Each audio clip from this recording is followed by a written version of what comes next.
Thank you very much, Moderator. Excellency Kyriakos Mitsotakis, Prime Minister of Greece, the Hellenic Republic. I'm very happy to meet you, sir, just even though virtually, happy to meet you. Mo Ibrahim, and the co-founder of the Africa Europe Foundation, distinguished participants. I'm very honored to join you today for this timely discussion about migration and mobility. Before I start my contribution, let me say I want to depart from kind of two positions. I know there are many here in the audience maybe who are like me. One, the experience of being a refugee or a migrant. Later on, also the responsibility of a leader in addressing some of these problems. So I have had these two experiences, therefore my viewpoints are based even on personal sensitivities to this matter. I would like to take this opportunity to thank the Africa Europe Foundation for facilitating this discussion ahead of the upcoming African Union, European Union Summit. Migration and mobility have long been at the forefront of the dialogue between Africa and Europe.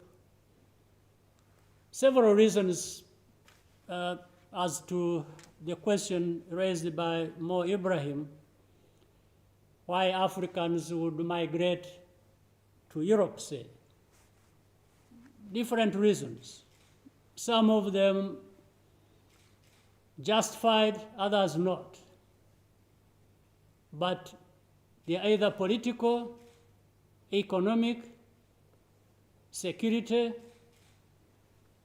all that wrapped up on matters of governance. In fact, if Africans, first of all, would be comfortable staying at home in their own countries, and at the same time allowed to move from one country to another, then some of these problems would be reduced to the most minimum. But the terms of the debate are broken. Dangerous journeys continue to cause loss of life and empower criminal networks. We need new thinking and actually action to give us the results we want. To make progress, we must correctly diagnose the root cause of migration.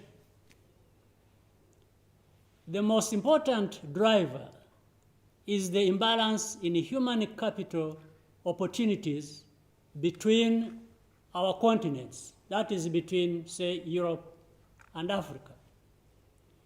Access to skills, training, healthcare, and decent work may be unavailable on the return on a person's capabilities may be limited due to poor governance. An effective and humane migration cooperation framework must be based on addressing the human capital investment gap. The migration challenge is a shared responsibility for Africa, Europe, and multilateral agencies. All countries have the right to control their borders and regulate immigration. Settling in another country by anyone is not an automatic entitlement. There needs to be a better mechanism in place to distinguish between irregular migrants from relatively stable countries and those deserving of special protection who may get lost in the crowd. Similarly, obtaining refugee status should not be the only way to attain legal residence in destination countries.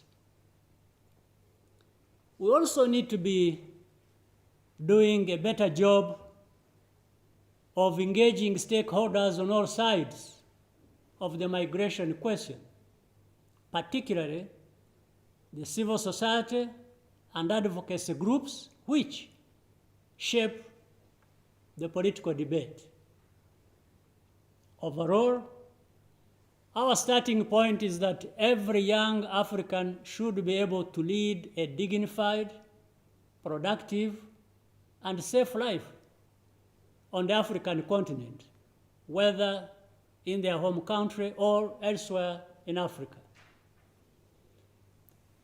The recent African Union instruments expand the scope of mobility within Africa, particularly the African Continental Free Trade Area and the Protocol on the Free Movement of Persons.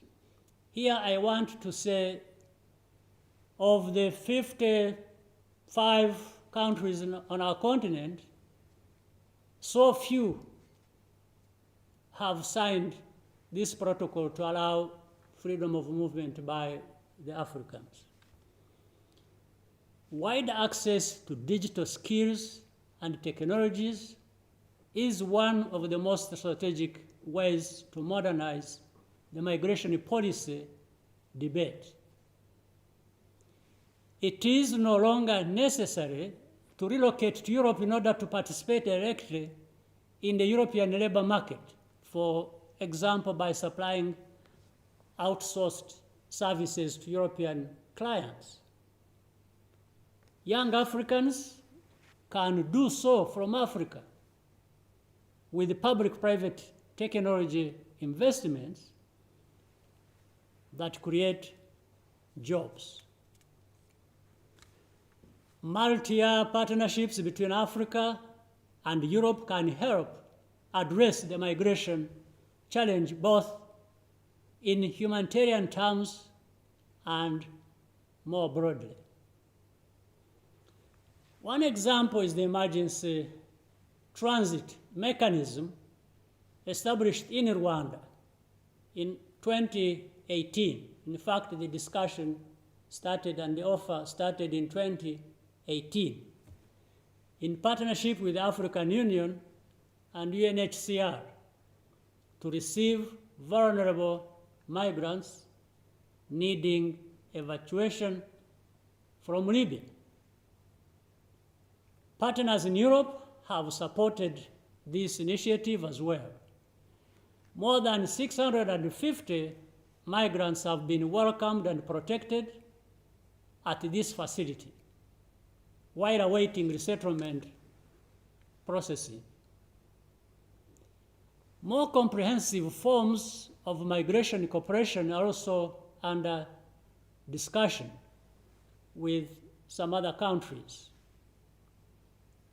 However, policies focused on detention, deportation, and deterrence have not been effective and will not provide a lasting solution. Therefore, we have to be thinking and acting differently.